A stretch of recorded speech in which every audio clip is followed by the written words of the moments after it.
Be a part of the best pro wrestling podcast today by supporting the Going In Raw Patreon. You can enjoy access to the live taping of the show, exclusive merchandise, and patron-only episodes, and so much more. Support Going In Raw today. Click the link in the description.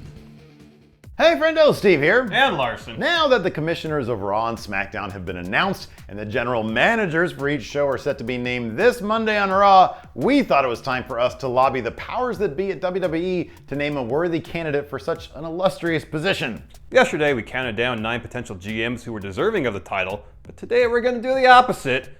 Tell you who should come nowhere near the job. So here you go. Here are the people we don't want to see as Raw or SmackDown's general manager. Mick Foley! Look, don't get us wrong, we love Mick. He's a classic, he's an icon, love him. And neither of us would actually be too disappointed if he's named a GM, but he's not really high on our list of priorities. Basically, we've seen Foley in the GM role before, and while it was entertaining, we just want someone new, someone we haven't seen before in that role. Plus, he'll probably be too busy with his reality show on the WWE Network. I know you're really looking forward to his daughter trying to get into wrestling, huh? I'd rather see a road show with him, Terry Funk, and Vader, all talking about how they fucked each other up back in the old days. Whoa, for a second I thought you said you were wanting to see a show about how they all talked about how they fucked each other back in the day. Like WWE's version of Lemon Party. I don't want to see Vader fuck anybody, let alone Terry Funk or Mick Foley. You know what I mean? And then steam comes out of his ears. Ric Flair! Again, Flair can still be great, as we saw with his recent work with his daughter Charlotte. But like Mick Foley, Flair's done the GM thing before. Time to give someone else a chance. Yeah, his stint as Raw GM / co-owner was confusing too. Like, why was he aligned with the NWO? Weren't they mortal enemies back in WCW? Yes, they were. I've always considered that whole NWO era glorified fan fiction anyways. It was kind of neat to see HBK sporting an NWO shirt and hanging out with Big Daddy Cool again, but by that time the NWO was largely irrelevant in the WWE. Yeah, then they brought Booker T in for a week and Booker showed his butt in that Judgment Day 2002 pay-per-view. Yeah, but that was pretty funny though. Oh, I was totally fine with that. That was really funny. He was using his NWO status to like hit on girls. I know, it was funny. That was great. Psycho Sid! Sid has been auditioning for the Raw GM role recently on the Twitters, but do you really think he'd return to life on the road and leave his rec league softball career behind? Highly doubtful. Who knows if Vince and Triple H would even want Sid back on TV. Granted, he's always had a ton of charisma, which almost made up for his utter lack of wrestling skill, but he never was that great on the mic. Not to mention he's also known for sinking scissors into people. Arn Anderson specifically. That's not exactly behavior befitting a general manager. Oh, on the contrary, Steve, I can't think of a better way to keep wrestlers in line than by threatening them with scissors. They'd have to sneak some of those kids' dull scissors into his locker, like some safety scissors so that he doesn't actually penetrate anybody. That'd still hurt. I mean, it might not break skin, but it'd at least be annoying. Well, yeah, that's the point, though. He's not going to break skin. There's a no blood policy in this era of the WWE. He can't use real scissors. But you can annoy somebody into compliance. I mean, there's no bruising policy. Annoy Stop that, someone into okay, compliance. Sid? Jeez. I'll job. Vince Russo! Hulk Hogan, you piece of shit! There's a sick, disgusting side of me, Larson, that kind of wants to see this happen. But I know it'll never happen. And I know that if it did, it'd be fucking horrible. But Russo's name is still synonymous with the Attitude Era, being the writer for a lot of the classic angles back in the day. His outspoken presence on social media and his own popular podcast has kept his profile high, and like every other armchair fantasy booker, he's never shy about sharing his opinion about the current state of WWE programming, and it's rarely positive. Yeah, so it's highly unlikely Russo would even be considered, but his immediate impact showing up on Raw or SmackDown would draw interest from hardcore fans.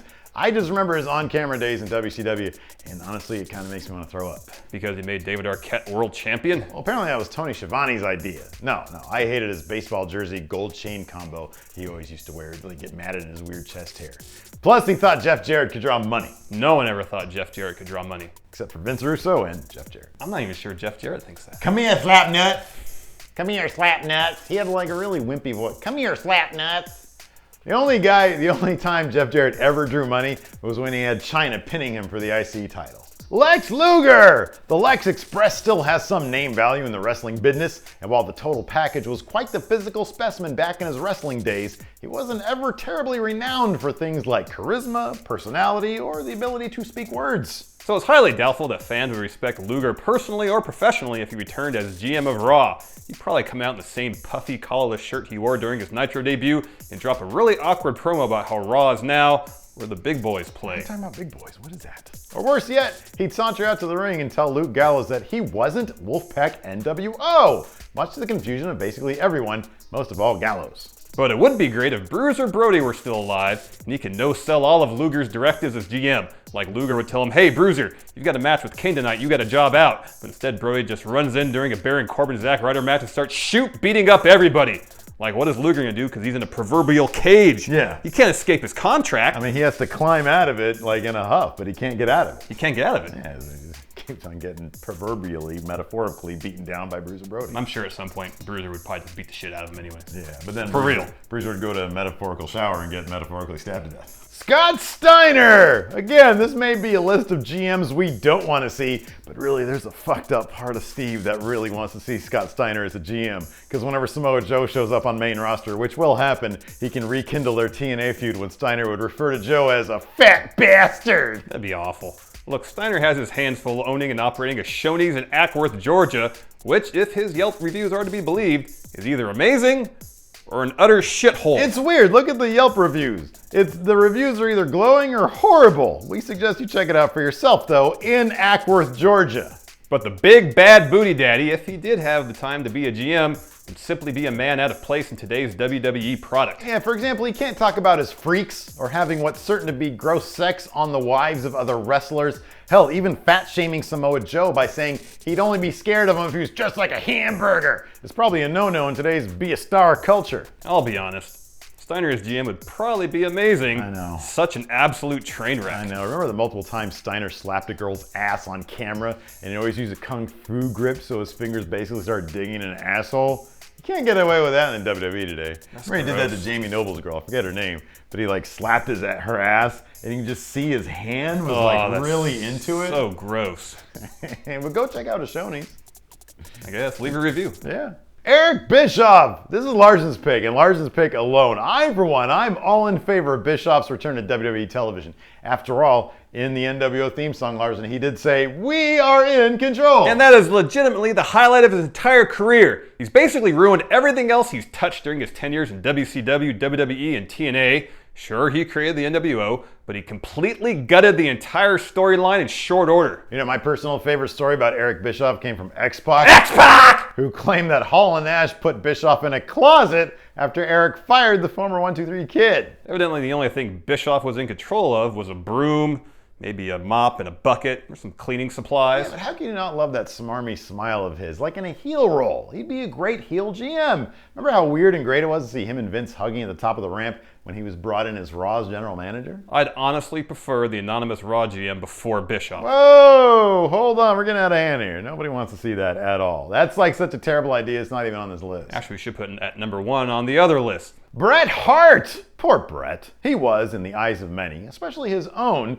the excellence of execution. The best there was, is, and ever will be. But once he left WWF for millions of WCW, my God! His life and career basically went to the toilet. Yeah. Sure, he had a decent enough run in WCW, winning some titles, but from the start, his time there was bungled before he was head kicked into retirement by Goldberg. And now he just seems to be bitter. His podcast is like a soapbox for him to discuss how much everything in life sucks, and wrestling. He literally just whined about Triple H's character rating being higher than his own in WWE 2K16.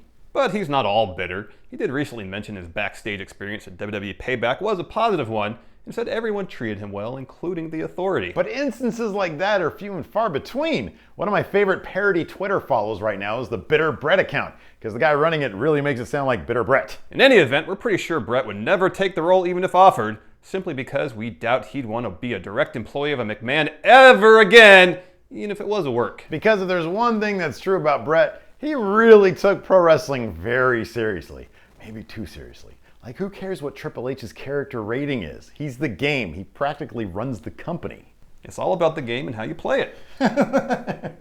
and Triple H is only one point higher. I really wish during our conference call with Triple H for the NXT edition, he would have said, "Listen, guys, it's all about the game and how you play it." Anyways, those are the top names we don't want to see as GM for Raw or SmackDown, although I guess like a couple of them we kind of do. Let us know what you guys think in the comments, of course. And of course, check out the other video we got, which is where we talked about the ones that we do want to see as Raw GM. Yes. Okay, right now, just tell us. It's SmackDown, we kind of figure it's going to be Daniel Bryan. Who do you think it's going to be for Raw? Who was on the list again that we did? It's going to be one of those people, either on the ones we don't, or really? the ones we want, or ones we don't think that we predicted it within a measure of what, 9 names? Within those 17 names. Yeah, okay. One of them is going to be the Raw GM. Ooh, I don't know. 50.